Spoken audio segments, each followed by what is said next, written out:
کعب کو معلوم ہوا کہ حضور تشریف لے آئے، ملاقات کرنے کے لیے گئے، سرکار صلی اللہ علیہ وسلم کے قریب جا کے بیٹھے تو سرکار نے فرمایا اے کعب کیا بات ہے، کیوں نہیں آئے؟ اور یہ کہہ کر کے اللہ کے رسول نے اپنا مبارک چہرہ حضرت کعب کی طرف سے پھیر دیا۔ حضرت کعب فرماتے ہیں کہ میرے نبی نے جب یہ پوچھا تو میرے نبی کے چہرے پر مسکراہٹ تھی، لیکن اس مسکراہٹ میں حضرت کعب فرماتے ہیں میں نے سرکار کی ناراضگی کو محسوس کر لیا۔ یہ میرے مصطفیٰ کا ہنسنا، یہ ہنسنا وہ والا ہنسنا نہیں ہے، بلکہ اس ہنسی میں میرے مصطفیٰ کی ناراضگی بھی ہے۔ اللہ کے رسول نے چہرہ کو موڑ لیا، چہرہ پھیر لیا۔ جب سرکار نے چہرہ پھیرا تو اس طرف چلے جاتے ہیں جس طرف سرکار صلی اللہ علیہ وسلم کا چہرہ ہوتا ہے۔ عرض کرتے ہیں یار، لیکن یہ ٹھان لیے تھے، تقریباً 80 یا 85 لوگ رہ گئے تھے اور اپنے اپنے عذر آ کر کے یہاں پر پیش کیے۔ حضرت کعب نے یہ ارادہ کر لیا کہ اور لوگوں نے کچھ نہ کچھ بہانہ کیا ہے، لیکن میں کبھی بہانہ نہیں کروں گا۔ جو مجھ سے خطا ہوئی ہے، جو مجھ سے غلطی ہوئی ہے، صاف صاف میں اپنے نبی کی بارگاہ میں بتا دوں گا۔ اور ان کی طرح دو لوگ اور تھے، حضرت مرارہ اور حضرت ہلال، یہ دو صحابہ انہی کی طرح تھے، یہ بھی رک گئے تھے اور انہوں نے بھی سرکار کی بارگاہ میں پہنچ کر کے سچ سچ بتایا تھا، کوئی بہانہ نہیں کیا تھا۔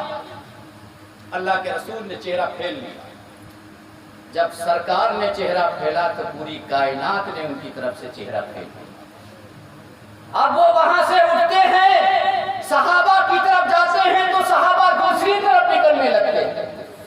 وہ سلام کرتے ہیں تو ان کے سلام کا کوئی جواب نہیں دیتا ہے۔ صحابہ کی طرف پڑھتے ہیں تو صحابہ ان سے بھاگنے لگتے ہیں۔ حضرت کعب پریشان ہوتے ہیں، تڑپنے لگتے ہیں، بے چین ہونے لگتے ہیں۔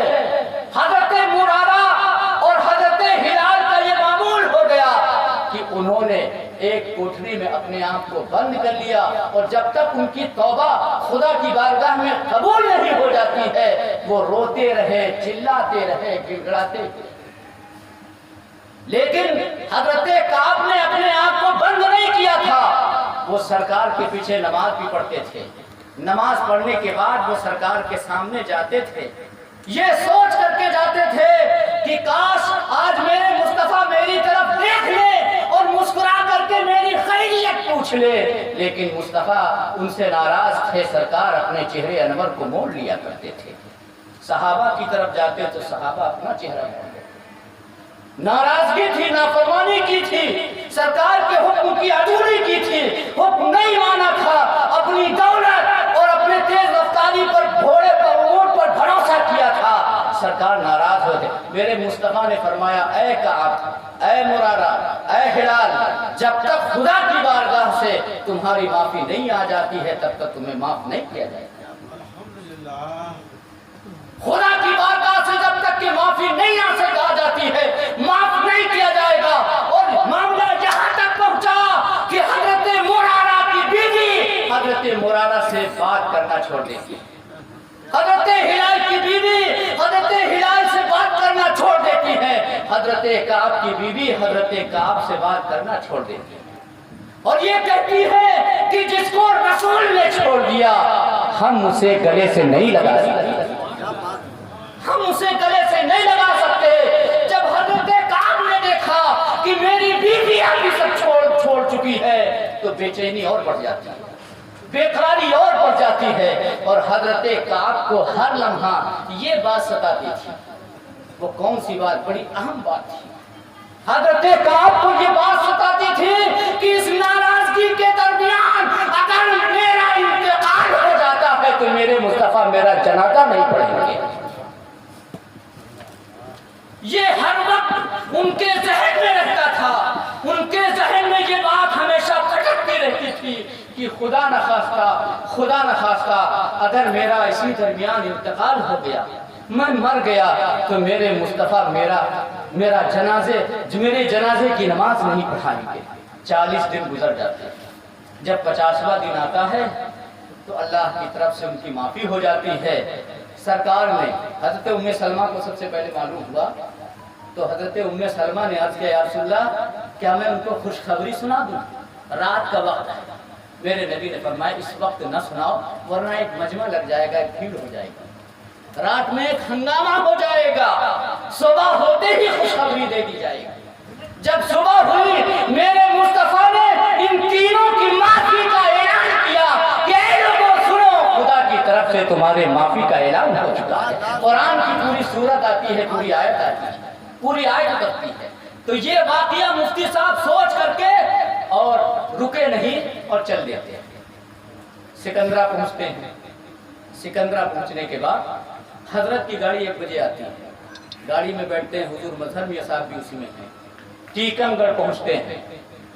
टीकमगढ़ पहुंचते हैं तो टीकमगढ़ में जो कदीमी खानका है वो क़यामगाह है, जो कदीमी जो पुरानी क़यामगाह है, आप वहाँ क़याम नहीं फरमाते हैं बल्कि नई एक क़यामगाह में तशरीफ़ ले जाते हैं। जब पुरानी क़यामगाह वालों को मालूम हुआ कि हजरत नाराज़ हैं, यहाँ तशरीफ़ नहीं लाए हैं, तो वो लोग आपकी बारगाह में हाजिर हुए। हाजिर होने के बाद अर्ज करने लगे, हुजूर क्या नाराज़गी है, क्या बात है? हुजूर आप पुरानी क़यामगाह में क्यों तशरीफ़ नहीं लाए? तो आपने फरमाया मुझे पता चला है कि आप सब लोग आपस में बातचीत नहीं करते, आपस में नाचाकी है, चपकलिश है, आपस में बातचीत बंद हुई, सलाम दुआ बंद है, और मुझे इससे बड़ी तकलीफ हुई है। मेरे पीरो मुर्शिद ने फरमाया, जब मेरे पीरो मुर्शिद ने ये फरमाया कि मुझे इससे बड़ी तकलीफ हुई है, तो जितने पुराने क़यामगाह के लोग वहाँ मौजूद थे खड़े होते हैं और एक दूसरे के गले मिलना शुरू हो जाते हैं।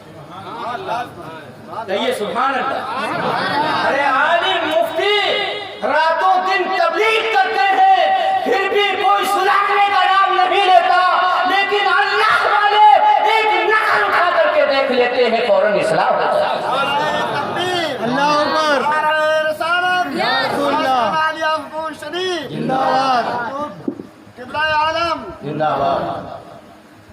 एक नजर काफी होती है, एक नजर पड़ जाए किसी अल्लाह के वली की तो इस्लाम के लिए यही काफी। खड़े होते, सरकार ने सिर्फ फरमाया कि मुझे इस बात से तकलीफ, खड़े होते हैं जो एक जमाने से आपस में बातचीत नहीं कर रहे थे। 25 साल के बाद तो सरकार अकबरुल मशाइख टीकमगढ़ तशरीफ ले गए थे, खड़े होते हैं, आपस में एक दूसरे से गले मिलते हैं, और गले मिलने के बाद अर्ज करते हैं, हुजूर आज से हम लोगों ने ये जो चपकलिश है, ये जो नाराज़गी है, सलाम कलाम जो बंद है, इस सब को ख़त्म करते हैं और एक आपस में भाईचारगी का माहौल हम लोग आपस में पैदा करेंगे। और उसके बाद उन लोगों ने शीरीनी मंगवाई और शीरीनी मंगवा करके हजरत की बारगाह में रखा।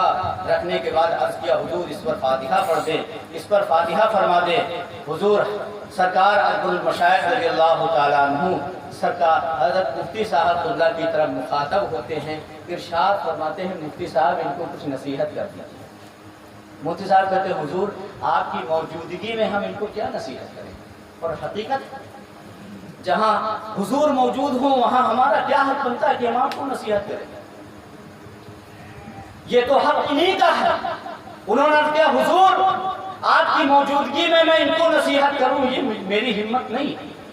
लेकिन हुजूर अकबरुल मशाइख ने दोबारा फरमाया, नहीं मौलाना आप नसीहत कीजिए, नसीहत कीजिए। तो अल अमरु फौकल अदब, हुक्म जो है ये अदब के ऊपर होता है। अगर शेख पीर हुक्म दे रहा है तो हुक्म के मुताबिक उस काम को अंजाम देना है।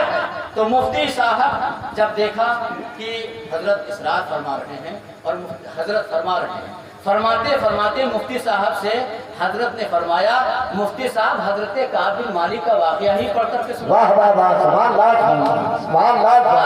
काब बिन मालिक जो मुफ्ती साहब ने घर पे इस वाकया को सोचा था, मुफ्ती साहब फरमाते हैं जैसे हजरत ने फरमाया मैं हैरत में डूब जाता हूँ। जिस वाकया को मैं घर पे सोचा था दिल में, वो वाकया यहाँ पर हजरत मेरे दिल की कैफियत को जान करके मुझसे बता रहे हैं। मेरे मोहतरम बुजुर्गों ने फरमाया, उलमा ने फरमाया है कि जब बुजुर्गों की बारगाह में पहुंचो तो दिल की दुनिया को अपने बंद रखो, अपने दिल को कंट्रोल में रखो, दिल में वसवास मत पैदा होने दो, दिल में गलत ख्यालात मत पैदा होने दो। बुजुर्गों की बारगाह में जाओ तो दिल पर कंट्रोल रखो, और जब उलमा की बारगाह में पहुंचो तो ज़बान पर कंट्रोल रखो। अल्लाह रब्बुल इज्जत फरमाता है, इन औलियाहु इल्लल मुत्तकून, बेशक अल्लाह के औलिया ही परहेजगार हैं, मुत्तकी हैं, अल्लाह से डरने वाले हैं, अल्लाह से खौफ रखने वाले हैं। खुदा की बारगाह में दुआ करते हैं, मौला हम सबको औलिया इकराम के नुकूशे कदम पर चलने की तौफीक अता फरमाए। अस्तगफिरुल्लाह रब्बी मिन कुल्ली ज़ंबिन व अतूबु इलैह। अस्सलामु अलैकुम व रहमतुल्लाहि।